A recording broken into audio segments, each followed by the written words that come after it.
Salut à toi, j'espère que tu vas bien. Dans cette vidéo, on va voir pourquoi est-ce que automatiser son entreprise sans utiliser l'intelligence artificielle au début du moins peut être une meilleure idée. Donc pour ce faire, je vous ai préparé une petite mind map. On va passer à travers différents sujets, la croyance que vous avez aujourd'hui, la réalité du terrain que vous vivez tous les jours, ce que l'automatisation apporte déjà sans utiliser l'IA. Pourquoi commencer sans IA est souvent une bonne décision, ça va être le gros sujet de la vidéo.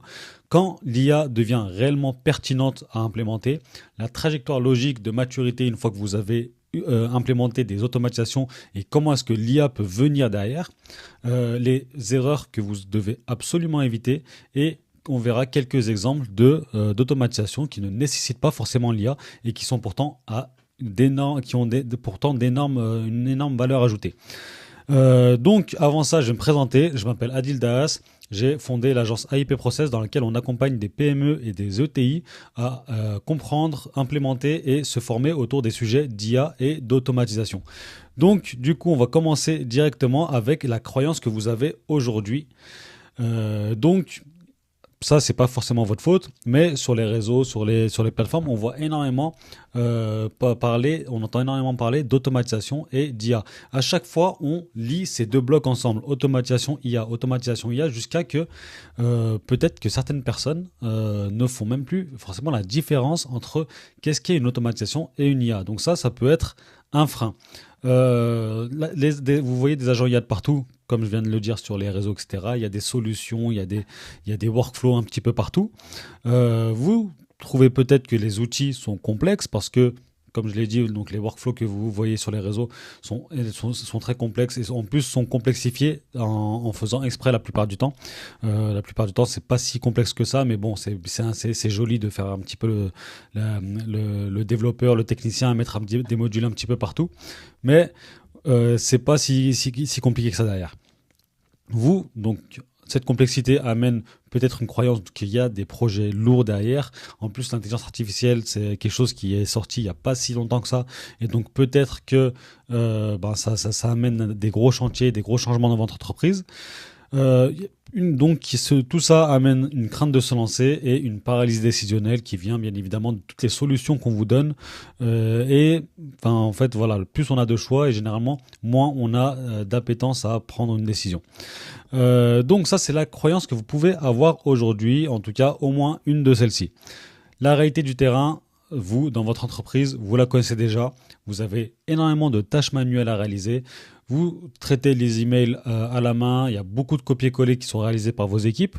Vous travaillez également certainement avec des tableurs Excel, des tableurs Google Sheet, etc.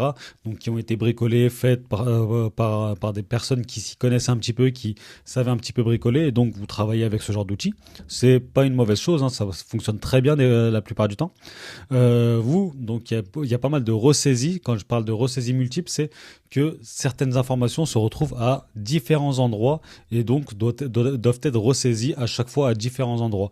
Bon, ça peut être relié à du copier-coller également et des frictions quotidiennes avec des fois une organisation qui est pas optimale, qui fonctionne mais qui n'est pas optimale non seulement pour les équipes mais également pour tout ce qui est opérationnalité. En gros, OPEX on va dire. L'OPEX, c'est l'excellence opérationnelle. Et du coup, on passe directement à ce que l'automatisation sans IA peut vous apporter déjà. Donc, des déclencheurs clairs. Ce que j'appelle des déclencheurs, c'est des choses que vous avez déjà dans vos structures. La réception d'un email, le changement de statut d'un lead, d'un client, le changement de statut d'un projet, etc. Tout ça peuvent être des déclencheurs qui vont déclencher derrière des process. Des process, par exemple, la réception d'un email peut déclencher un process comptable, par exemple, avec la réception d'une facture fournisseur. Le changement de statut d'un projet peut déclencher un certain jalon, etc. Donc, ou alors un jalon peut déclencher le changement de statut d'un projet. Bref, tout ceci sont des déclencheurs et c'est avec ça que fonctionnent les automatisations. Elles fonctionnent avec des déclencheurs. Donc, des règles déterministes. En fait, une automatisation sans IA, c'est tout simplement un algorithme. C'est très déterministe. L'automatisation se passe toujours de la même manière. Donc, vous verrez tout à l'heure, il y aura énormément d'exemples avec de process qui ne demandent pas forcément de réfléchir pour pouvoir réaliser le process. Et donc, les automatisations sans IA sont les meilleures à ajouter à ce moment-là. La fiabilité des processus, un algorithme réalise toujours la même tâche ne se trompe pas au final.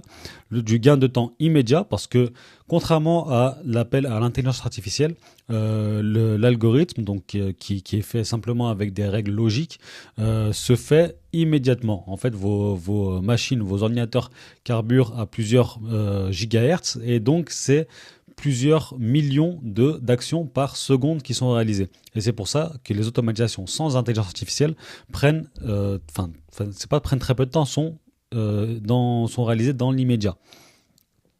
Sont réalisées instantanément plutôt. Donc des réductions des erreurs, parce que l'algorithme ne fait pas forcément d'erreur. Lorsqu'il n'y a pas d'intelligence ou autre chose qui est inclus dedans, il n'y a aucune erreur quasiment. Et une meilleure visibilité opérationnelle, parce que vous pouvez mesurer réellement, directement, qu'est-ce que ça va changer chez vous de créer une automatisation. Donc il y a un gain de temps immédiat, il y a la satisfaction immédiate, la satisfaction client immédiate, la satisfaction des équipes, de l'argent en plus, pourquoi pas également. Donc par exemple l'automatisation des relances clients, etc. Voilà, il y a énormément de choses que vous pouvez mesurer directement. C'est pour ça que vous pouvez avoir une meilleure visibilité opérationnelle. Pourquoi commencer sans IA est souvent une bonne décision? Il y a moins de risques d'erreur, moins de risques de stress de vos équipes, moins de risques de se planter si jamais l'IA n'est pas bien paramétrée, etc. Donc il y a moins de risques en général. Mise en place plus rapide, sans intelligence artificielle, donc il y a un prompt à faire, donc les instructions de l'intelligence artificielle qui ne sont pas rédigées. Il y a l'outil d'intelligence artificielle qui n'est pas implémenté. Il y a les calibrages, on va dire, de l'IA qui sont pas réalisés également. Ça va beaucoup plus vite. La maintenance est plus simple puisque c'est un algorithme et non une intelligence artificielle. La compréhension est facile par les équipes. Et un ROI, plutôt un retour sur investissement, rapide et mesurable. C'est ce que j'ai expliqué juste avant.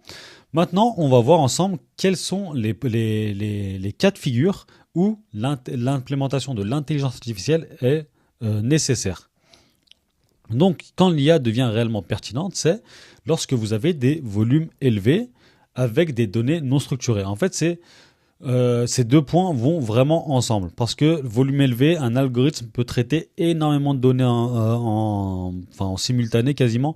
Donc, c'est pas forcément les volumes élevés qui vont compter, c'est plus volume élevé fusionné avec tout le reste qu'il y a ici. Donc, données non structurées. Des données non structurées, ça peut être par exemple une facture. Une facture, il y a pas tous les fournisseurs, tous vos fournisseurs n'ont pas le même template de facture.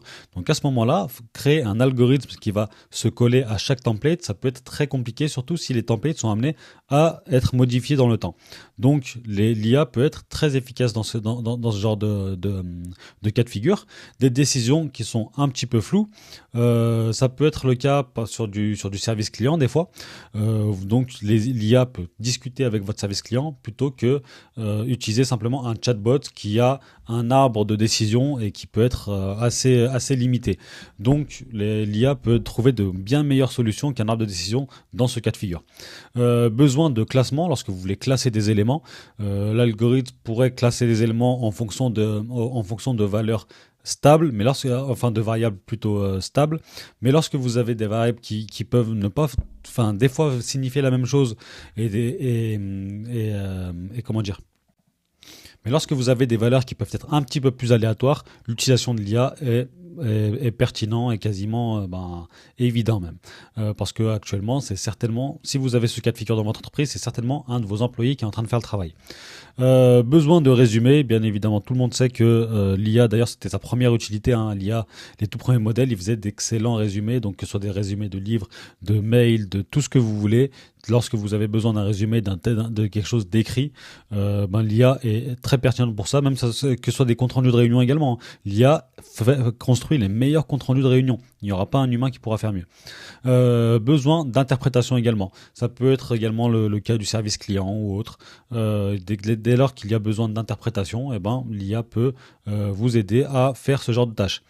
Derrière, la trajectoire logique de maturité. Qu'est-ce que j'appelle la trajectoire logique de maturité? C'est lorsque vous commencez à implémenter des automatisations sans IA d'abord, donc automatisation simple, stabilisation des processus, comme on l'a expliqué avant, on regarde que l'automatisation remplit bien son rôle et à partir de là, et après avoir mesuré les gains, bien évidemment, on peut commencer à ajouter de l'IA sur des parties ciblées. Donc telle partie serait beaucoup mieux si on mettait une IA à ce moment, à cet endroit-là.